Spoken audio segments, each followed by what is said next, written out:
संसद भवन में पप्पू यादव ने प्राइवेट और सरकारी स्कूलों की खोल दी पोल और यह भी बताया कि सरकारी स्कूलों में क्या क्या कमियां हैं और उन्हें बेहतर कैसे बनाया जा सकता है।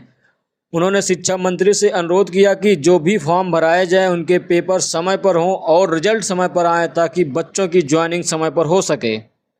सरकारी स्कूल में शिक्षक हैं उनमें और प्राइवेट स्कूल में शिक्षक हैं, उनकी दोनों की गुणवत्ता, आपसे मेरा आग्रह है कि शिक्षक की गुणवत्ता को जब तक आप समय समय पर 3 साल 2 साल 4 साल 6 साल के अंदर 3 पीरियड के अंदर उसका एग्जामिनेशन या उसकी ट्रेनिंग पीरियड को आप नहीं लेंगे तो सरकारी स्कूल के जो बच्चे हैं वो बेहतर भविष्य उनकी सुरक्षित नहीं होगी।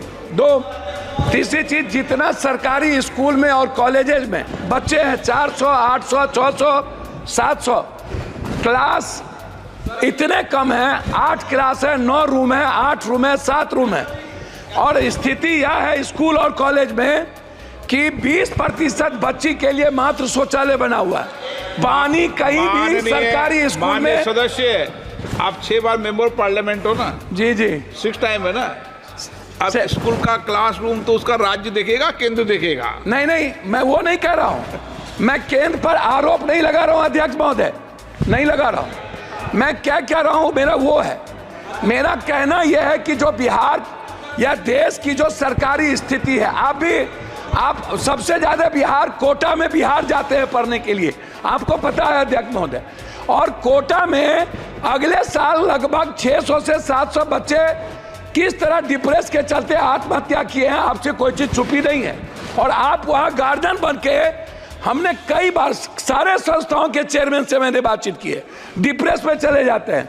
मेरा सबमिशन इस बात को लेकर के है कि बिहार के बंटवारे के बाद ना तो एक नेतरहाट खुली, ना तो सैनिक स्कूल खुला, ना ही केंद्रीय विश्वविद्यालय को तवज्जो मिली, ना जमीन मिली, ना नवोदय विद्यालय पर फोकस किया गया, ना सेंट्रल स्कूल पर फोकस किया गया, ना पंचायत में कस्तूरबा गांधी पर फोकस किया गया। बच्ची के लिए कोई सुविधा नहीं। हम लोगों ने केंद्रीय विश्वविद्यालय का मांग किया था पटना यूनिवर्सिटी को लेके, एक केंद्रीय विश्वविद्यालय भारत सरकार के द्वारा मोतिहारी में खुली, जिसका इतना अनैतिक है शिक्षा मंत्री महोदय, मैं चाहूंगा कि हर परिस्थिति में वहां के जो विश्वविद्यालय के वीसी है उनकी पूरी कदाचार की जांच जो मोतिहारी है उस पर, और पटना केंद्रीय विश्वविद्यालय को बनाने का मेरा आपसे आग्रह हो। एक पूर्णिया कोसी सीमांचल का पूरा दूसरा उपराजधानी, मैं पॉइंट पर दूसरी उपराजधानी है मेरा, मैं 2 मिनट में खत्म कर दूंगा अध्यक्ष महोदय, थोड़ा दूसरी उपराजधानी है। क्या आप केंद्रीय विश्वविद्यालय बनाने के लिए पूर्णिया कॉलेज को आप देखे हैं? दूसरा चीज है डीएलएड और बीएड, लगभग सरकारी कॉलेज में डीएलएड और बीएड को आपको खोलना चाहिए क्योंकि शिक्षक को बढ़ाने की जरूरत है। उसमें हम कस्बा में और जगह चाहते हैं, इंटर कॉलेज को हम चाहते हैं रुपौली, और साथ साथ हम चाहते हैं कोढ़ा। इंटर कॉलेज हमारे क्षेत्र में सबसे ज्यादा कम है, उसमें हम आगे आपसे आग्रह करेंगे। आंगनबाड़ी पर आपसे आग्रह यह है कि आंगनबाड़ी के बारे में एक सोच बन गई है कि यहाँ अत्यंत पिछड़ा दलित आदिवासी खिचड़ी खाएंगे, आएंगे वो चले जाएंगे। आंगनबाड़ी की सेविका की ना तो उसका क्वालिटी है, ना कोई क्वांटिटी है, ना उनकी तनख्वाह बढ़ती है और ना ही बच्चों को आने का कोई सुविधा है।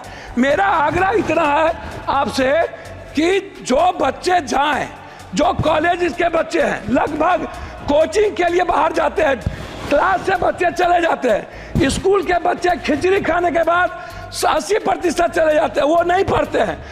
कॉलेज के बच्चे नहीं पढ़ते हैं, वो कोचिंग में चले जाते हैं। ये जैसे डीपीएस है, डीपीएस पर हाई कोर्ट ने कहा है, मैं लास्ट कर रहा हूँ, हाई कोर्ट का आदेश है डीपीएस पैसा बहुत ज्यादा लेता है, उसको रोक लगाया जाए, नहीं लिया जाए। डीपीएस के जो संस्थापक हैं वो लगातार गलत कर रहे हैं। जैसे अंत में अध्यक्ष महोदय एक सेकंड में 2 मिनट में बात खत्म करिए तो अध्यक्ष महोदय एक सेकंड यूपीएससी बीपीएससी या एसएससी का जो एग्जाम होता है, एग्जाम के बाद उसके जो रिजल्ट है वो 3 महीना 4 महीना बाद क्यों? इससे बच्चे के भीतर डर है कि हमारी हेराफेरी होती है। मैं चाहता हूं जिसका फॉर्म भरा जाए बच्चे का यूपीएससी, बीपीएससी, एसएससी या कोई भी ऐसी कंपटीशन में उसका एग्जाम हो और 15 दिनों के अंदर उसका रिजल्ट निकाला जाए। रिजल्ट निकालकर उसकी ज्वाइनिंग की व्यवस्था की जाए।